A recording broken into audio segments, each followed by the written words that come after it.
Meron nga pala tayong bagong scooter gear oil ng Pertua. Yan.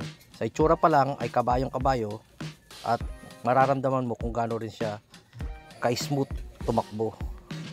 Ang kanyang viscosity nga pala ay SAE 10W40. Tapos ang laman niya is 120 ml na swak ng swak para gamitin natin sa ating Honda Click version 3. So yan, ang itsura niya ay Pertua horse. Akala mo ay pang Ferrari. Tapos ngayon, ito, ang unahin nga malaman natin ditong buksan ay itong engine oil dahil magpapalit tayo ng oil. Tapos ang size nga pala nito is 17 or size 17. Ayan, oh. Dito nga pala yung bukasan niya sa left side ng Honda Click. Makikita mo dyan na sa left side ay mayroong bukasan. 800 ml nga pala yung capacity ng ating engine oil.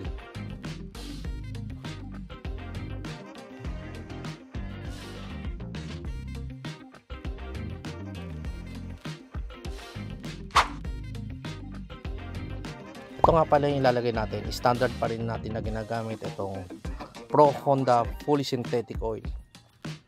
So isang taong ka na rin ginagamit itong scooter na to. So tahimik.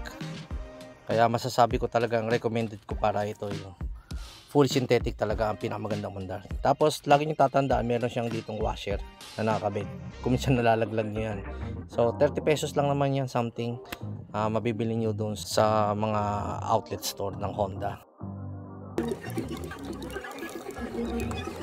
Tapos ngayon hand tight nyo lang to. So gagamitin natin tong ratchet. Higpitan natin ngayon. Slightly lang. Huwag nyo pepersahin kasi baka mamaya malaw straight.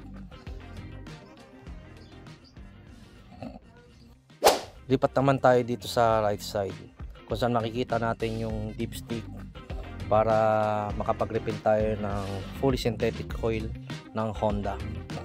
Ang capacity nga pala ng ating engine oil ay 800 ml.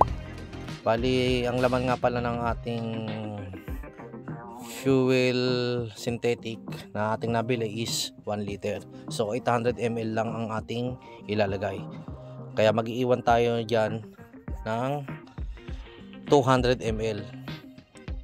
So umpisa na natin i-refill. So itong kulay nga pala na kulay po lang pinaglalagyan natin ay galing sa turotot na napulot ko na sa tabi-tabi, kung saan ay napakalaking tulong at pakinabang. Yan. So ngayon isasara na natin. Halos hand-tight lang dapat ang ating pagsara para hindi masira yung ating dipstick. So punta naman ulit tayo dito sa left side kung saan bubuksan natin yung drain plug para sa gear oil. Yan. Dito sa pinaka lower bolt makikita natin ay napakahaba nung kanyang bolt.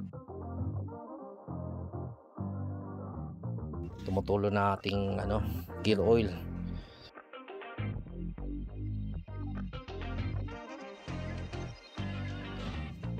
Tapos nga pala natin i-drain yun, isasara na rin natin agad. Pero buksan muna natin itong ating trusted Pertua gear oil na merong viscosity na 10W40.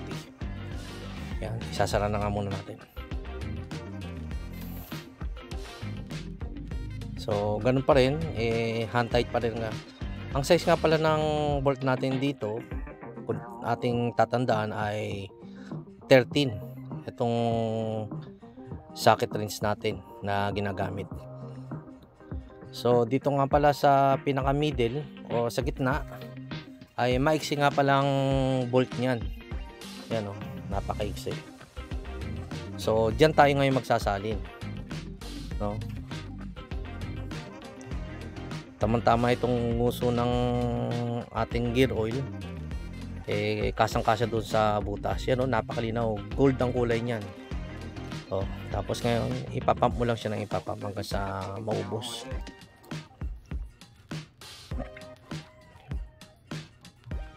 So ito nga palang scooter gear oil na to, masasabi ko lang sa'yo, kayo na ang bahala mag-judge kung anong merong performance ang may tutulong nito para sa ating gear. Pero sa akin pakiramdam, maaaring makadagdag to na malilesen natin yung dragging ng ating motor. So subukan nyo din guys para malaman nyo rin kung anong magiging performance ng ating makina once na maintain natin yung proper na pagpapalit ng oil para sa engine at oil din para sa gear. Kaya stay tuned lang kayo guys para sa marami pa nating vlogs. Thanks for watching.